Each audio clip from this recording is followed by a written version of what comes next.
Hello, welcome to my channel. Welcome to my channel. Welcome to my channel. Hello, my name is Michael.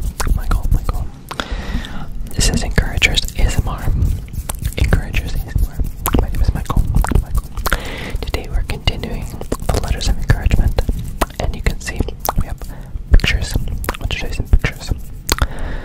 There are some pictures here. There's a flower. Okay, I don't want you to be distracted by the pictures, but I always say that there's these pictures with these letters and they don't show them, and I feel bad about it. So now I'm showing you the pictures, but that's a spoiler. It'll be coming later. So this one is coming from March of 2022. This letter is from March of 2022. It's a short letter. It's a short letter. Short letter. Short letter. It's a short letter. It's a short letter. It's a very short letter. So we will get to the pictures in a little bit. So here we go. Let's start. Without further ado. In our last letter, we shared about some of the challenges that the Lord was working with us through our home. Sometimes these challenges can make us think where we live may not feel like home. Have you ever been in that situation? Have you ever been in a situation where you're going through challenges and somewhere that you thought might have been your home doesn't feel like it? So this new place that we moved to, we didn't feel much like a home now because of these challenges. If you remember from the previous videos, we were talking about how we were overwhelmed with black widow spiders in our house, inside and around our house. Bumper crop. How the pipe had burst and there was water. There was a flood inside the house. These things made it feel like not a house. Working through all of these challenges. So I think of where we used to live. I think of the place that we used to live where we made memories for over 10 years. I think of that place. And the memories feel like home. The memories feel like home, but we don't live there anymore. It's not our home. It's not our home anymore. We don't live there anymore. So my pastor had shared a few Bible verses that help us to answer the question, where is my home? The question is, where is my home?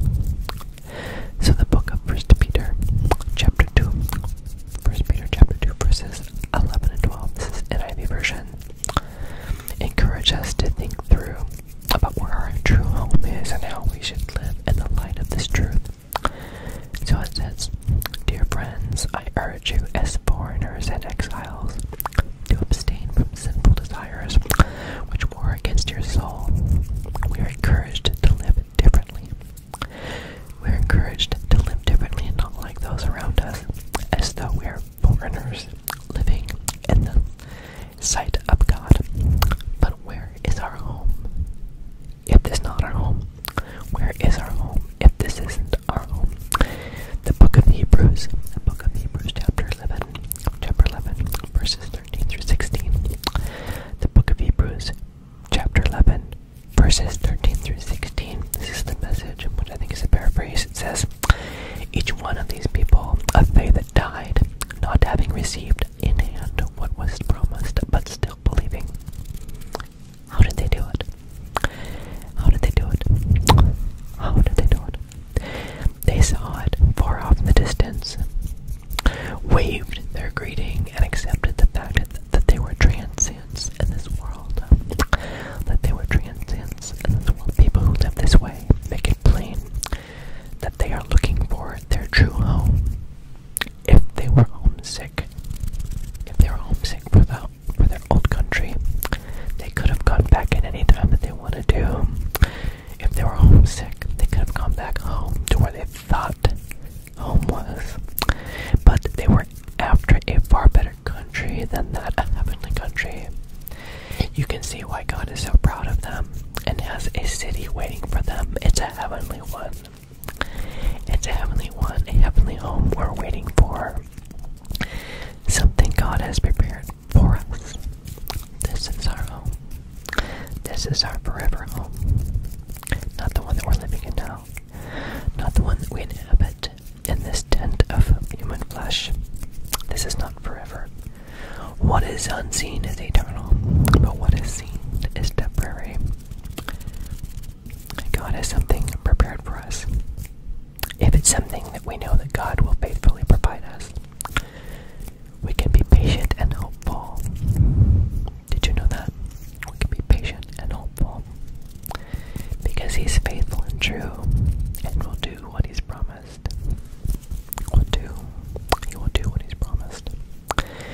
Did you know that He'll do what He's promised? May we remember our life and our hope are in Jesus. Our life and our hope are in Jesus, and we can look forward to seeing Him face to face. Very short letter.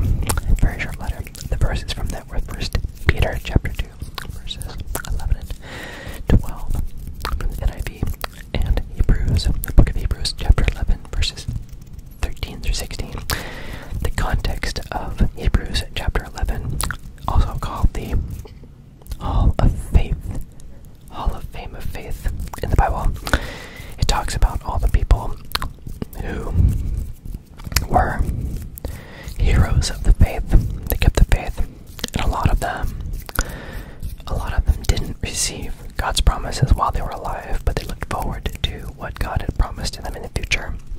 So He promised Abraham to make him a powerful nation. He didn't live to see the full extent of what that meant. Moses was to lead people to the promised land, but he didn't make it physically. He didn't physically make it. What's interesting though is on the Mount of Transfiguration, when Jesus was transfigured and shone brightly, He was standing on the mountain with Moses and Elijah. I believe that would have been in the promised land, so only in Jesus was Moses able to actually stand in the promised land, because he didn't make it previously before he passed away. But as Jesus says to the Sadducees, God is not the God of the dead, but the God of the living, for to Him all are alive. So, alright. Okay, so we talked about pictures. So this one, there is a rose. You have to guess which one is which. You have to guess which one is which. There's a flower that's a rose. There is a flower that is a passion flower. Passion flower. You have to guess which one it is. You have three options. And possibly something is called a gladiolus. Okay. Now which one do you think is which? Okay, here's the first one. Are you ready? Here's the first one. I gotta switch. Let's go. What do you think that one is? Does it look like it has passion? Does it look glad? Eolus? Or does it look like a rose? What do you think it is? What do you think that is? That's a rock in the background. That's not what we're talking about. We're not talking about the rock. We're not talking about the rock in the background. That is a rock in the background. Now, it does have leaves of 3. So, if it has leaves of 3 in this picture, it might be a coincidence. Maybe it's a flower. I don't think this is poison oak or poison ivy. So, the options did not include those. Your options was gladiolus, passion flower, or rose. What do you think this one is? Passion flower, gladiolus, or rose. Okay, good. Now, the next one. Does that look like a rose? Does that look like a rose? Is that a beautiful rose? Does it look like a rose? Does it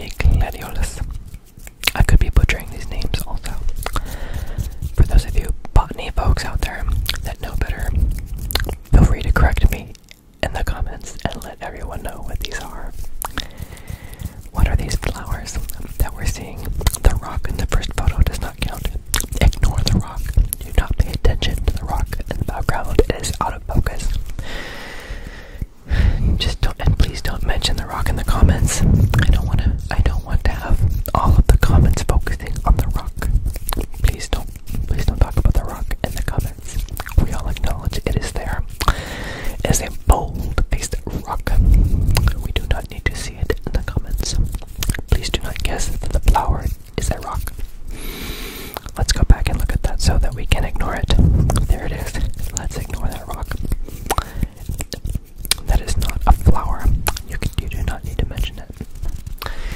Anyway, before I let you guys go, there's something I want you to know, and you probably know what it is already, but I'm going to say it anyway.